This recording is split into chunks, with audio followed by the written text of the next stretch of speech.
Sometimes the deepest wounds come not from strangers, but from the ones we love the most. Imagine saving your whole life to share a dream vacation with your family, only to be told you're not wanted. This is the story of Margaret, a mother who spent $20,000 to make her son's dream come true. But what she didn't know was that this trip would break her heart and change her life forever. It's a journey of pain, betrayal, and ultimately, redemption. A story about how love can be tested, how forgiveness can heal, and how sometimes the greatest vacation isn't a place, but finding peace within yourself. So close your eyes, take a deep breath, and listen to I spent $20,000 on a vacation in Hawaii, but my son said, go home. A story that will touch your soul and remind you no love is ever truly lost. When I first heard my son say, Mom, we're all going to Hawaii, my heart filled with a kind of joy I hadn't felt in years. For a mother who had spent most of her life sacrificing dreams for her family, the idea of a vacation, a real vacation, felt like a long overdue gift. I had spent decades cooking, cleaning, working extra hours, and setting aside every dollar I could to give my son, Ethan, the life he wanted. If anyone had asked me what my biggest dream was, I would have said simply, to see my son happy.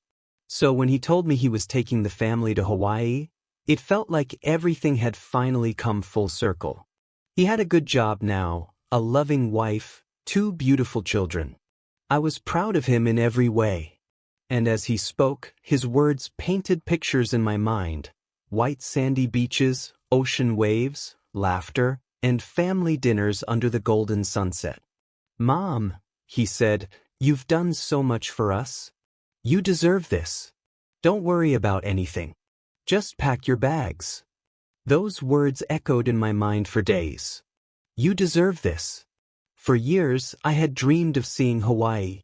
The turquoise water, the lush mountains, the warmth of the islands. It always looked like heaven in the travel magazines I used to flip through on quiet evenings. But I had never imagined I would actually go. The following week, I poured my heart into preparing for the trip. I bought new summer clothes, packed neatly folded dresses, a wide-brimmed hat, sunscreen, and a new journal where I planned to write down every memory. I even went to the salon for the first time in years to have my hair trimmed and colored. When I looked in the mirror that day, I saw not just an older woman, but someone who still carried a spark of youth inside her, someone finally ready to live for herself, if only for a week. When the day of the trip arrived, I woke up before dawn, excitement pulsing through me. My suitcase stood by the door, my passport ready, and I waited for Ethan's car to pull up. But when it did, something felt off. Ethan looked rushed. His wife, Clara, sat in the front seat with their 2 kids in the back, and the energy was strangely tense. Still, I brushed it off as pre-travel stress. I smiled brightly as I got in. Good morning, I said cheerfully. Are we ready for Hawaii? Clara turned slightly in her seat, forcing a smile. Morning, Mrs. Lewis, she said politely, but her tone lacked warmth. Ethan kept his eyes on the road. Yeah, we just need to stop by the airport first. We're running late. As we drove, I couldn't stop talking about how much I had packed, how grateful I was, how excited I felt to see the beaches. But neither Ethan nor Clara said much. The children were the only ones who seemed genuinely excited, chattering about dolphins and volcanoes. At the airport, I helped unload the bags and followed them eagerly toward the check-in counter. But when the airline clerk asked for tickets, Ethan hesitated. He pulled out his phone, scrolled through his email, and frowned. Just a second, he muttered. Minutes passed. My heart began to beat faster. What's wrong? I asked softly. Ethan sighed, rubbing his forehead. Mom, it looks like there's been a mix-up with the tickets. I blinked, confused. A mix-up? What do you mean? He turned to Clara, who looked uncomfortable. They only processed 4 tickets. I must have forgotten to include yours when I booked. My stomach dropped. Forgotten? Ethan, I sent you my passport and details weeks ago. I know, Ma. I know, he said quickly. It's just, things were crazy. Work, the kids, planning everything. I must have missed it somehow. I forced a small laugh, hoping it was a joke. Well, that's all right. We can fix it, right? You can buy another ticket now. Ethan hesitated. Mom, the flight's full. They said there's no more availability. I stared at him, trying to process his words. But there must be another flight. I can take a later one. Clara interjected quietly. The thing is, Mrs. Lewis, the hotels and tours are all pre-booked for specific dates. It would be complicated to rearrange everything. The air seemed to thicken around me. My throat tightened. So what are you saying? I whispered. Ethan avoided my eyes. I'm saying, maybe it's better if you stay home this time. I'll make it up to you later, I promise. For a moment, time froze. The bustling noise of the airport faded, replaced by the sound of my own heartbeat pounding in my ears. You're leaving me here? I asked, my voice trembling. After I spent all that money preparing, after I took time off work, I'm sorry, Mom, Ethan said quickly. It's just a mistake, okay? Don't make a scene. The kids are watching. His words sliced through me like cold steel. Don't make a scene. I felt the sting of humiliation rise in my chest. People passed by, dragging their luggage, laughing, holding hands. And there I stood, alone, unwanted, invisible. Clara gently tugged at Ethan's sleeve. We need to go. They're boarding. He turned to me, guilt flickering in his eyes. I'll call you when we land, okay? I'll send pictures. I wanted to scream. I wanted to demand answers. But instead, I simply nodded. My voice wouldn't come. Go home, Mom, he said softly, as if that would make it better. We'll plan something else soon. And just like that, they walked away. I stood there in the middle of the airport, clutching my suitcase, watching my son, my only child, disappear into the crowd. The excitement that had filled me hours ago was gone, replaced by a hollow ache that settled deep inside. It wasn't just about the missed vacation. It was about everything I had done, everything I had given, and how easily I had been forgotten. I turned slowly and walked toward the exit, the sound of my footsteps echoing in the hollow space around me. Outside, the morning sun was rising, warm and bright, but I felt nothing. I sat on a bench near the taxi stand, staring at the horizon, wondering how a mother's love could be repaid with such cold indifference. And for the first time in my life, I whispered the question I had never dared to ask before. The sound of the ocean faded behind me as the taxi rolled away from the resort. I stared out the window, watching the palm trees blur into a green haze. My suitcase sat beside me, the very one I'd packed so carefully for a vacation I was never meant to take. The irony felt sharp, almost cruel. The driver was a kind older man with silver hair and a smile that belonged to someone who'd seen life in all its shades. You heading home already, ma'am? He asked, glancing at me in the mirror. Something like that, I murmured. My voice cracked slightly, so I turned my head toward the window. He must have sensed my hesitation. Happens more often than you'd think, he said quietly. People come here with big plans, and life reminds them it has its own. His words lingered. Life reminds them it has its own. I tried to smile, but my chest felt hollow. My son's voice replayed in my head. I forgot to buy you a ticket, Mom. Go home. The words had landed like a slap, not because of the mistake itself, but because of how easily he said them. Like I was an afterthought. I had spent months saving for that vacation. It wasn't just money, it was dreams, small sacrifices, skipped dinners out, selling old jewelry I hadn't worn in years. I wanted to give him something special, A chance to make memories together before he got too busy building his own family. But in the end, it was me who had been left behind. The road wound through small Hawaiian towns, their colorful houses perched on hillsides like they were painted into the landscape. I watched families laughing outside cafes, couples holding hands, children running barefoot near the beach. It stung to see strangers living moments I had hoped to share with my own son. The taxi driver's voice broke my thoughts again. "You visiting family here?" "I was supposed to," I said, keeping my tone even. "My son invited me on a vacation, but it didn't work out." He nodded, the way people do when they understand more than they say. "Ah, family. Hardest thing in the world, sometimes." I smiled weakly. "Yes, it really is." For a while, we rode in silence. I leaned my head against the cool glass, feeling the hum of the car beneath me.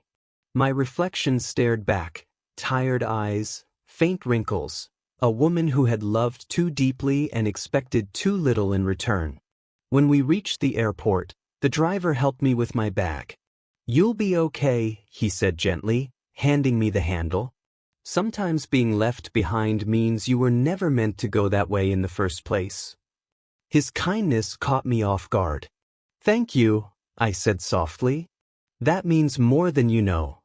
Inside the airport, I moved through the motions: check-in, security, waiting at the gate. My body was on autopilot, but my mind replayed every moment of the last few hours. My son's distracted look, his wife's forced smile, the awkward silence as they realized there wasn't a ticket for me. He hadn't even offered to fix it. That was the part that hurt most. When my flight number was called, I stood and took a deep breath. I wasn't sure where home was anymore, but I knew I couldn't stay trapped in this feeling. On the plane, I sat by the window again. As the aircraft lifted off, the island shrank below, turquoise waters glimmering in the sun, beaches curling around the shore like golden ribbons. Hawaii looked like paradise, but paradise had turned its back on me. Somewhere over the clouds, I let myself cry. Quietly. The kind of tears that don't ask for pity, only release. I pressed my hand to my chest and whispered to myself, "You'll be okay, Clara." The flight attendant offered me water and a soft smile, and for a moment, I felt seen. Maybe I wasn't invisible after all. When I finally landed back home, the air felt heavy, colder, duller. I grabbed a taxi, staring at the familiar streets as we drove. The house came into view, small, cozy, with the garden I'd tended for years. My sanctuary. Inside, the silence greeted me like an old friend. I set my suitcase down, sat on the couch, and took a deep breath. The loneliness felt sharp, but beneath it, there was something else, a flicker of resolve. I thought about all the years I had poured into my son's life. The sleepless nights, the scraped knees, the packed lunches, the college bills. I had given everything, and somewhere along the line, I'd forgotten to save a little love for myself. That night, I brewed tea and sat by the window. The moon hung low, silver and full, bathing the garden in soft light. Somewhere deep inside, a quiet voice whispered, "Maybe this isn't the end. Maybe it's the beginning of you." For the first time in years, I listened. I pulled out a notebook from the drawer, one I used to jot recipes and birthday reminders in, and began to write. Not about pain, but about dreams.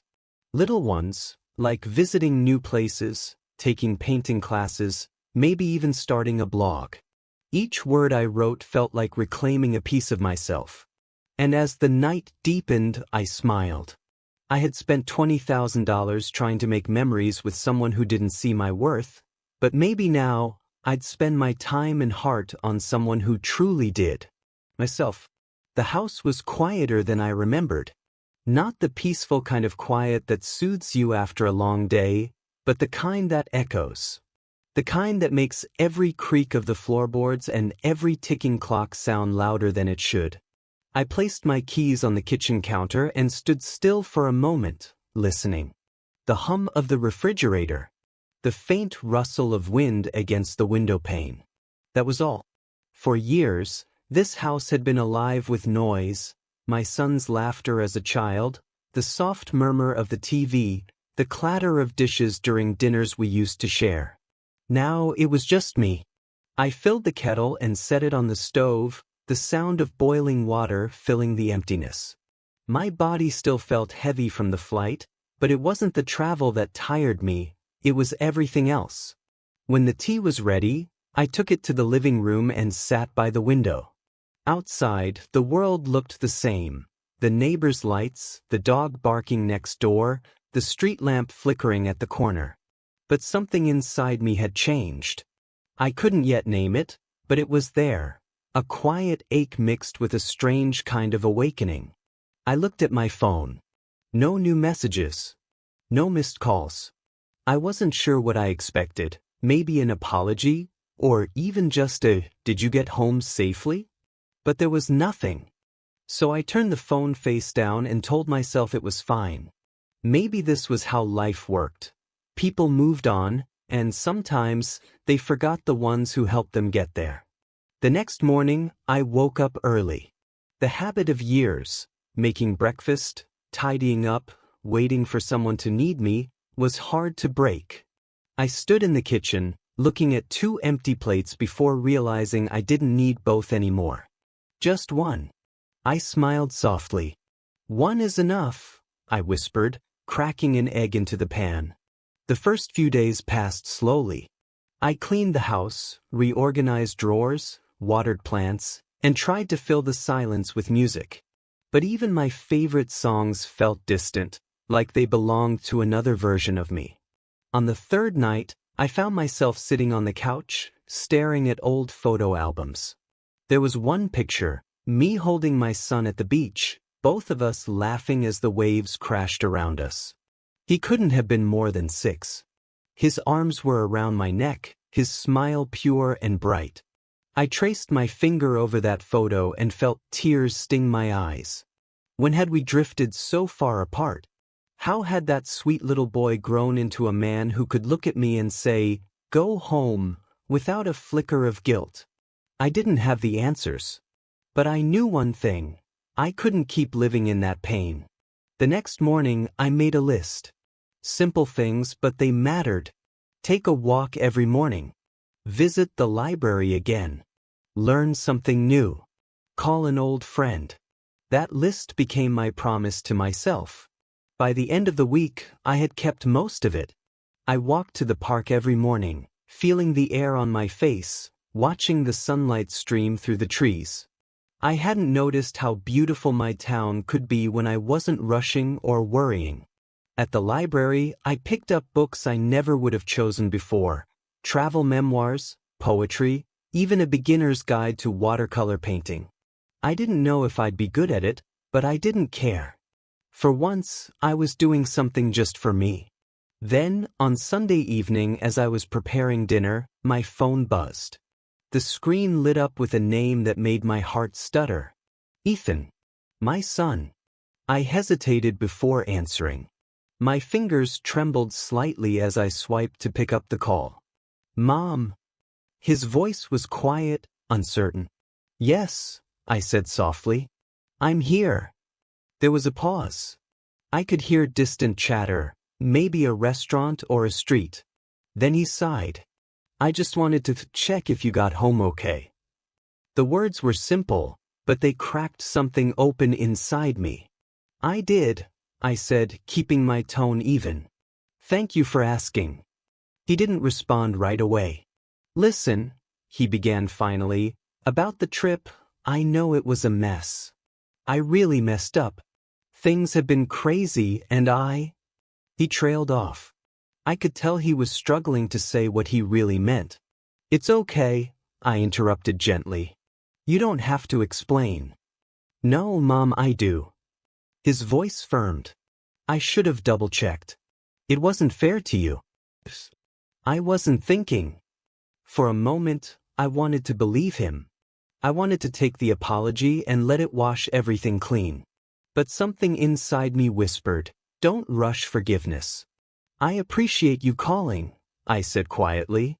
I really do. But Ethan, it wasn't just about the ticket. There was silence on the other end. I could almost feel his guilt through the phone. I know, he said finally. I've been thinking about it too. Another pause. Then, before the conversation could stretch into awkwardness, he added, Look, maybe we can talk properly soon? I'll come by this week. My chest tightened. That would be nice. When the call ended, I sat there for a while, staring at the phone. It wasn't closure, but it was something. That night, I wrote in my notebook again. Not about hurt this time, but about healing. About how sometimes distance doesn't just separate, it teaches. I realized that silence wasn't always an enemy. Sometimes it gave you the space to hear your own heart. The next morning, I woke up before dawn. I made a cup of coffee and stepped into the garden. The flowers were just beginning to open, dew clinging to their petals. I breathed deeply, feeling lighter than I had in weeks. For the first time since that day in Hawaii, I wasn't thinking about what I'd lost. I was thinking about what I still had: peace, time, and the quiet chance to begin again. But deep down, I also knew something else. My son's call wasn't the end of the story. It was only the beginning of a confrontation long overdue. 3 days passed after Ethan's call, and I couldn't decide if I was nervous or relieved. I tried to keep busy, cleaning, baking, tending to the garden, anything to stop my mind from spiraling into old thoughts. But no matter how many cups of tea I made, I couldn't quiet the small storm that had started inside me. He said he'd come by sometime this week, but didn't specify when. That was just like Ethan, never great with details, always moving too fast, assuming the world would wait for him. And for years, I had waited. On Friday afternoon, just as I was folding laundry, I heard the crunch of tires on the driveway. My heart skipped. I looked out the window and saw his car, sleek, silver, and far too new for the man I used to know who would scrape by to fix an old second-hand model. He stepped out wearing sunglasses, his shirt crisp and his posture stiff. I noticed how grown he looked, how polished, but also how distant. My little boy had become someone else entirely. I opened the door before he could knock. Ethan. Hey, Mom. His voice carried that same mix of guilt and awkwardness. He held out a small bag. I brought you something. I smiled faintly. You didn't have to. It's coffee, from that Hawaiian place. I thought, maybe you'd still want to try it. For a moment, the irony made me want to laugh and cry all at once. Coffee from Hawaii. From the trip I was supposed to be part of. Thank you, I said quietly, taking the bag. Come in. Inside, the house smelled of vanilla and lemon polish. He looked around like it was unfamiliar, even though it had been his home for 20 years. You've kept everything the same, he said. I like things the way they are, I replied. We sat at the table, the silence between us heavy but not hostile. I poured him some tea, though he always preferred coffee, and he took it without complaint. So, I began, how was the rest of your trip? He hesitated. It was fine. I mean, it wasn't the same without you. I looked up at him, searching for sincerity. Ethan, can I ask you something? Of course. Did you really forget to buy my ticket? The question hung in the air like a thin blade, quiet, but sharp. He shifted uncomfortably, his fingers tracing the edge of the teacup. He began, then stopped. I didn't forget exactly. I felt my pulse quicken. Then what was it? He sighed, his shoulders slumping. It's complicated, Mum. Jenna and I, we had a fight before the trip. About you. About me? I frowned. What does that mean? She thought it wasn't the right time for you to come. She said she wanted the vacation to be about us, to reconnect. I tried to tell her we could all go, but she said it would make things awkward.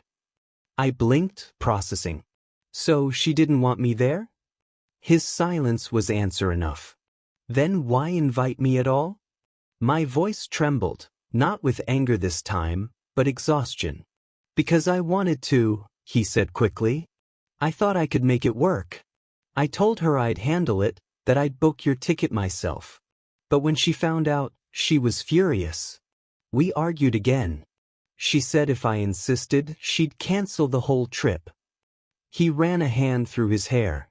So I panicked. I told her I'd uninvite you, but I couldn't do it. I thought maybe she'd change her mind at the last minute, so I didn't tell you anything. And then, we got to the airport and you told me to go home, I finished softly. He nodded, his eyes shining with guilt. I didn't know what else to do. For a long time, neither of us spoke. I stared at my hands, the same ones that had held his when he was scared, the same ones that had wiped his tears, tied his shoes, cooked his meals. I see, I said finally. So it wasn't a mistake. It was a choice. He looked up, his expression pained. Mom, please, it wasn't like that. I was just trying to keep the peace. The peace? I echoed. At whose expense, Ethan? Mine. Tears filled his eyes, but I didn't soften. I'd spent years protecting him, excusing him, covering his faults with love. But now, sitting across from him, I realized that love without boundaries only teaches people to take you for granted. I'm sorry, he whispered. You didn't deserve that. I just didn't want another fight.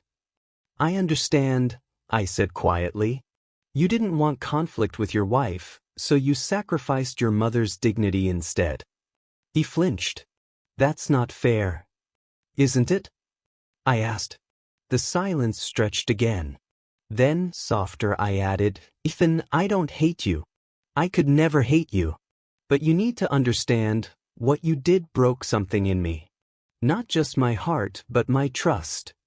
He nodded slowly, tears spilling now. I know. I've been thinking about it every day. That's why I came. I want to fix it. Fixing it starts with honesty, I said. And with realizing that apologies are only words unless your actions change. He wiped his face, nodding. You're right. I want to do better. I will. I reached across the table and touched his hand. I hope so.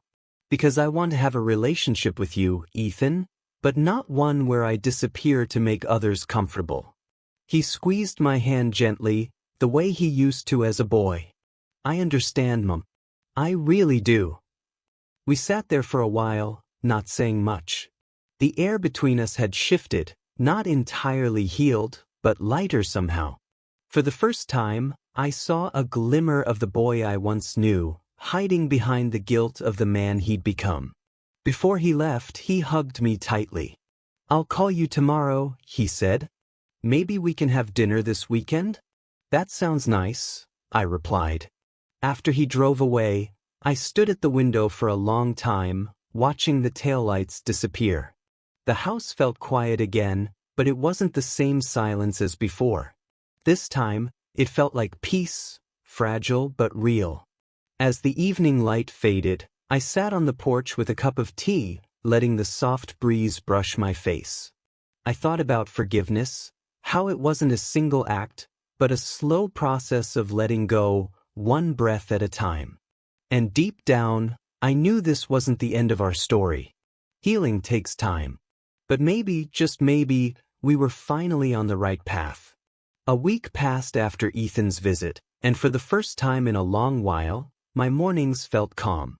I'd fallen into a soft rhythm, watering the plants at sunrise, journaling over tea, taking quiet walks through the park. There was still sadness somewhere deep inside me, but it wasn't sharp anymore. It was gentler, like an old scar healing slowly. Ethan had called twice that week, just like he promised. Our conversations were short but genuine. Nothing heavy, just updates, laughter, small talk. Felt nice. I started to believe that maybe, after all the hurt, things could return to something close to love again. Then, one evening as I was setting down my cup of chamomile tea, the doorbell rang. I wasn't expecting anyone. When I opened the door, my breath caught.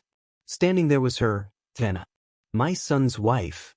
She looked different than the last time I saw her. Less polished, more fragile somehow. She held her handbag tightly, her eyes flickering nervously from me to the ground. "Mrs. Carter," she began softly, I hope it's okay that I stopped by." My heart raced, but I managed to keep my voice steady. "Of course. Come in." She stepped inside hesitantly, glancing around the living room as though it carried ghosts. "Your home is lovely," she said, offering a strained smile. "Thank you," I replied.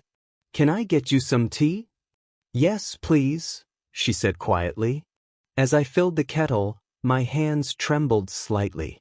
I couldn't tell if it was from anger, curiosity, or just shock. I hadn't expected her to show up, not after everything that happened.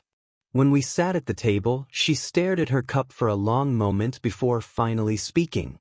"I know this is probably awkward. Believe me, it's not easy for me either.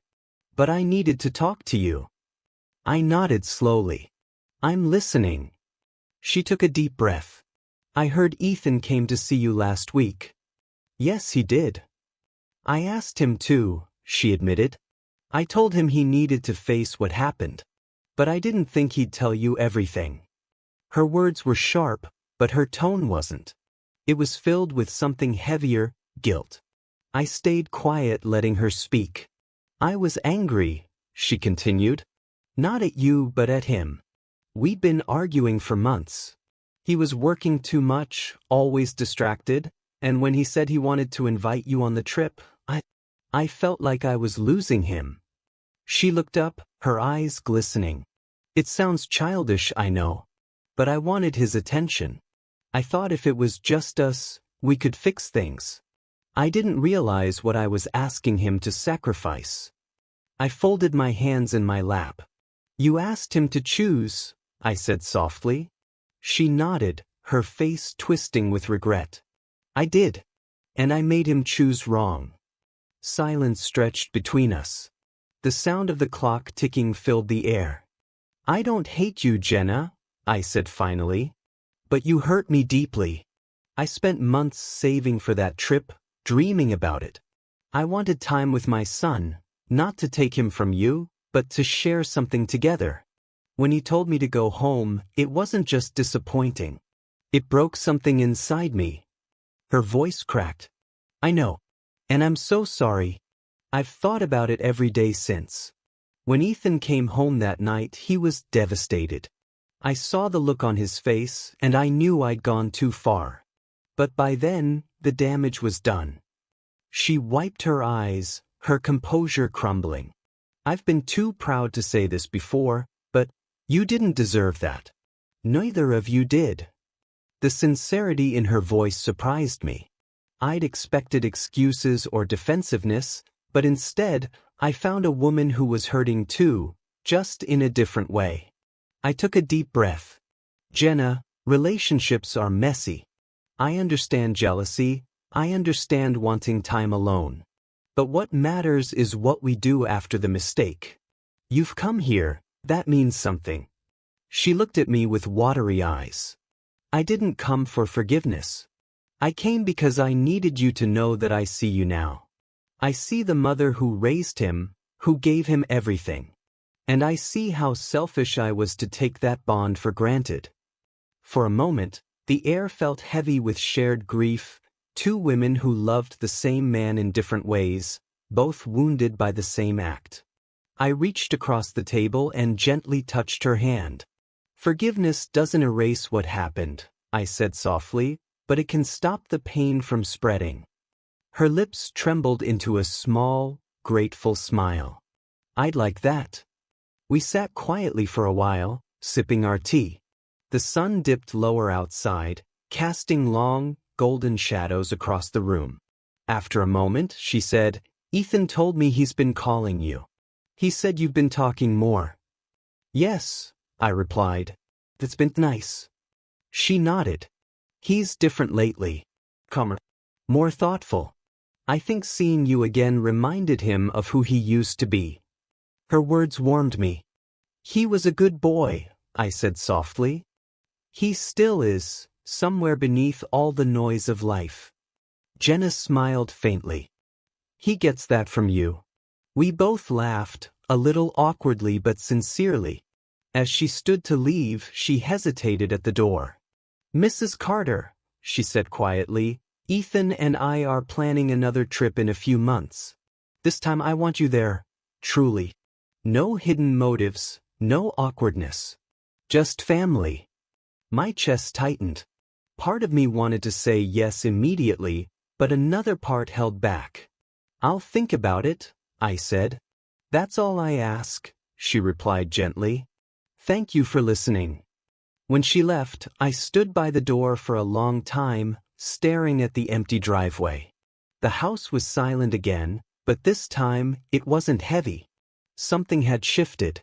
Something good. That night, I sat by my window with my notebook open.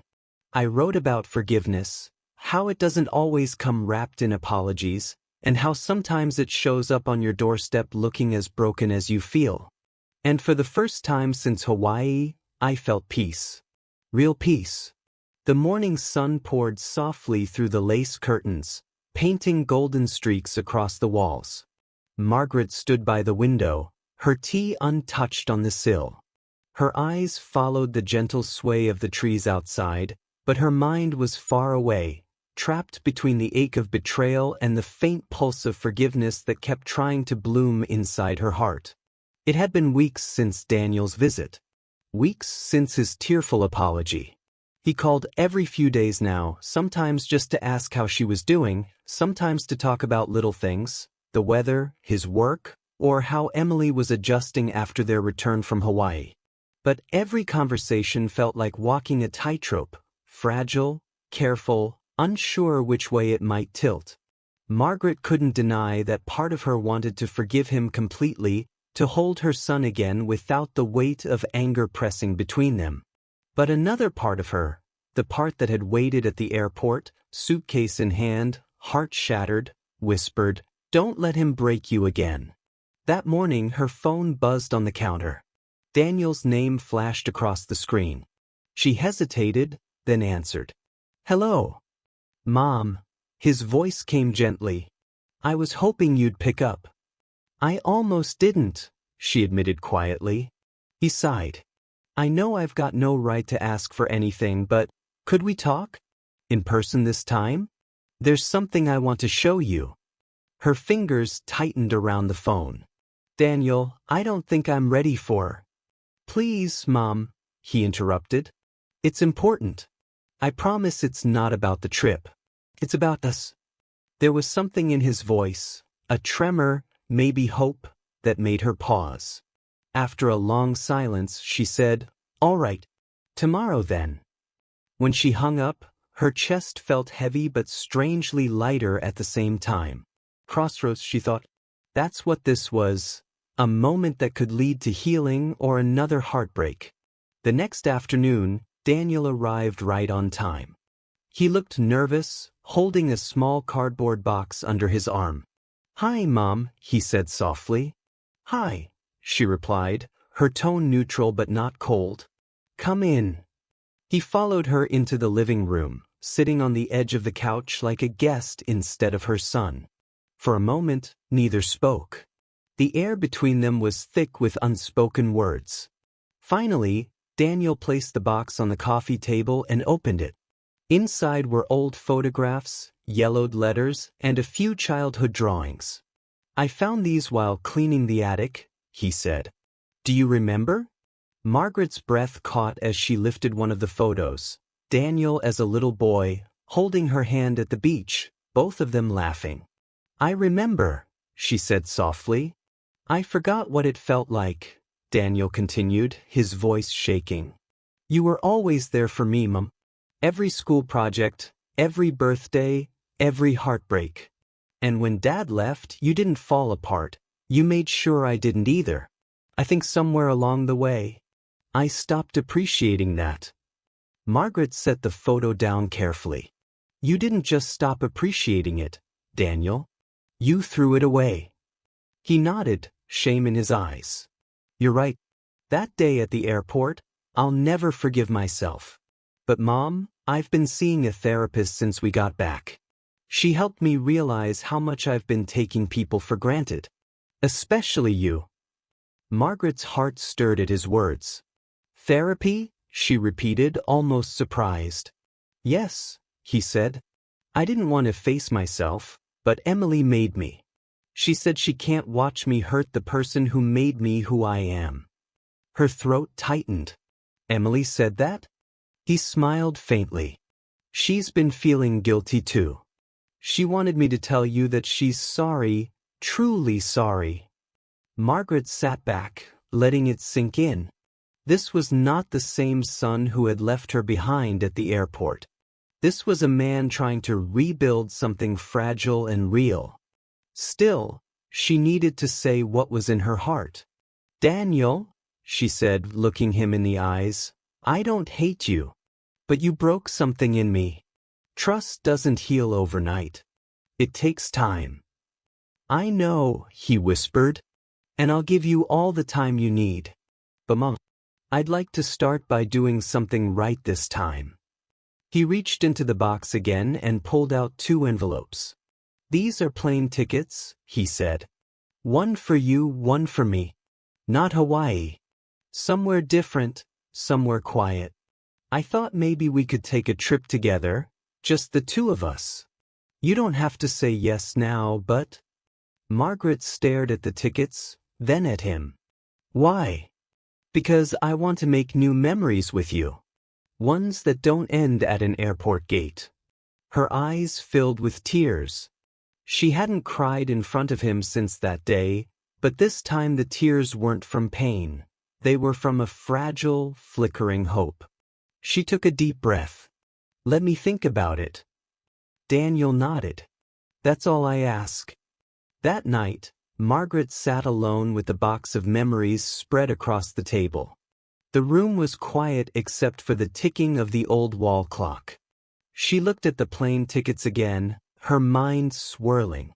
She could still feel the sting of rejection, but beneath it was something else, a pull toward forgiveness. She remembered her therapist's words from months ago. Forgiving doesn't mean forgetting.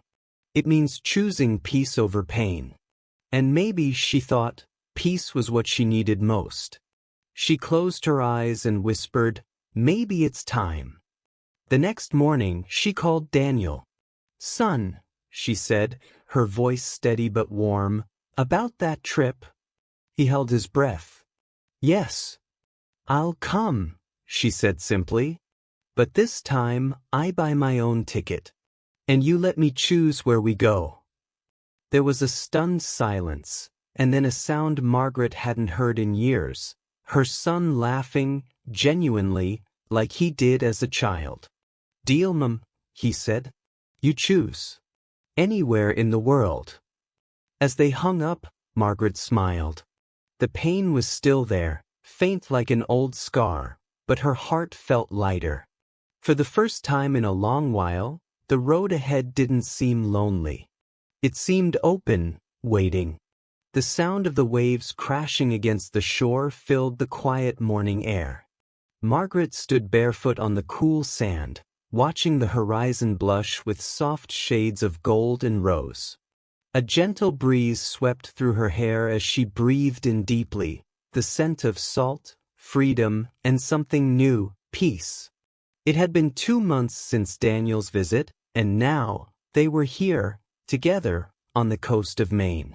Not Hawaii, not some exotic destination filled with noise and luxury, but a quiet seaside town where the days moved slowly and the world seemed to pause for reflection. Margaret had chosen the place herself. I don't want crowds or resorts, she told Daniel. I want calm. I want meaning.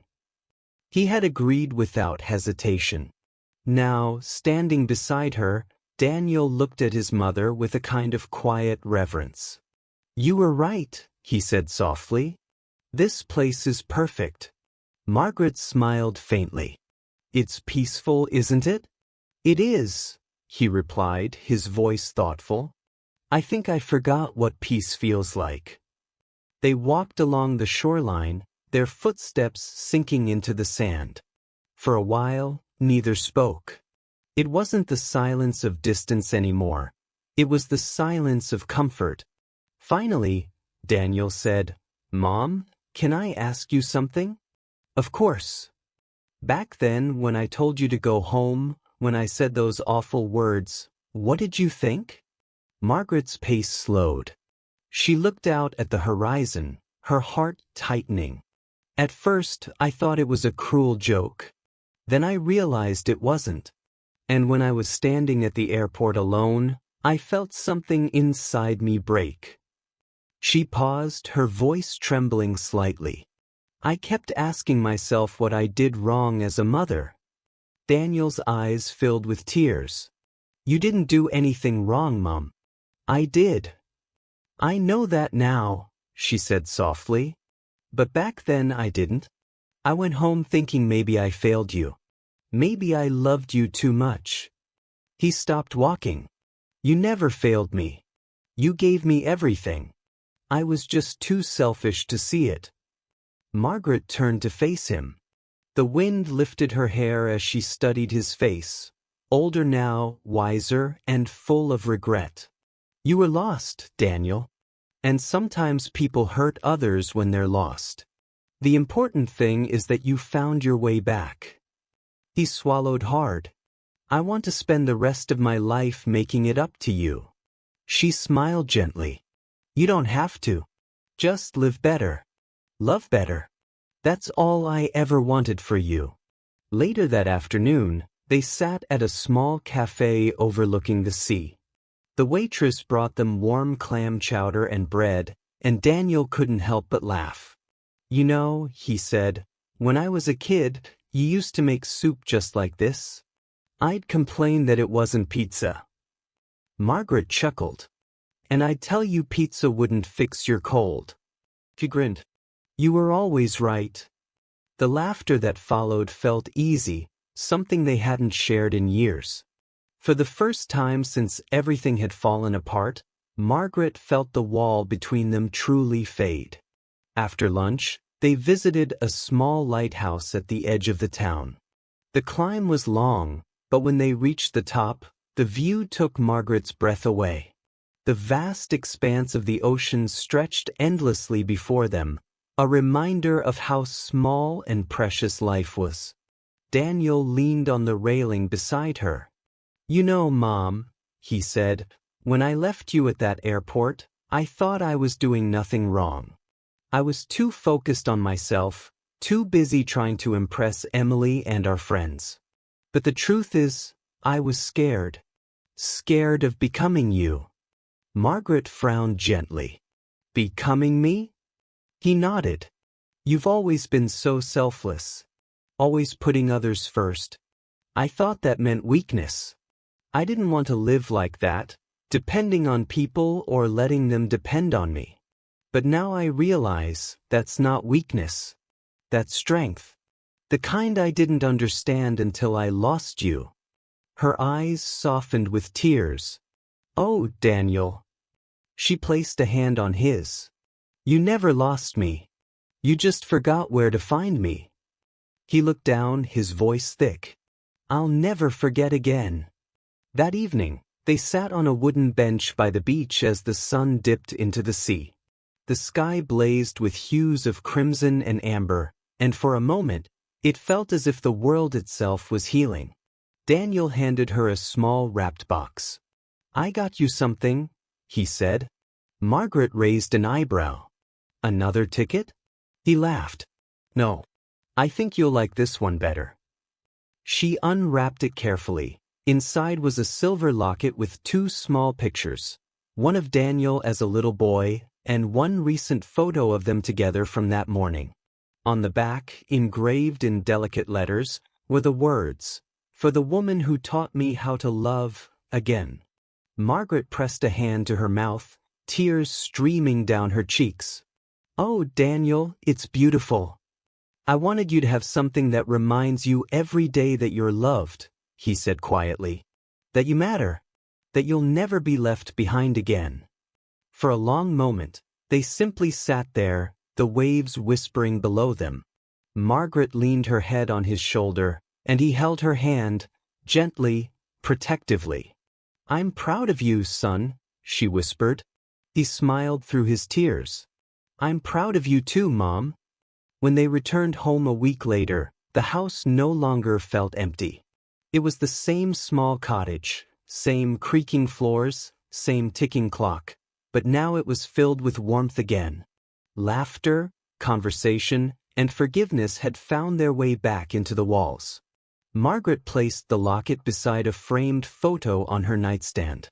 As she looked at it, she thought of all the miles she'd traveled, not just across states or oceans, but through pain, resilience, and healing. Her son had changed.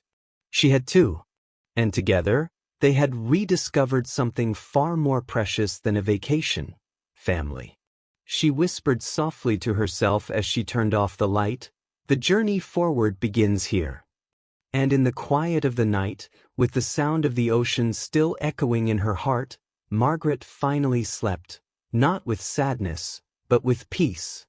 Life has a way of bringing us to our knees, only to help us rise stronger. Margaret's journey wasn't just about heartbreak, it was about rediscovery.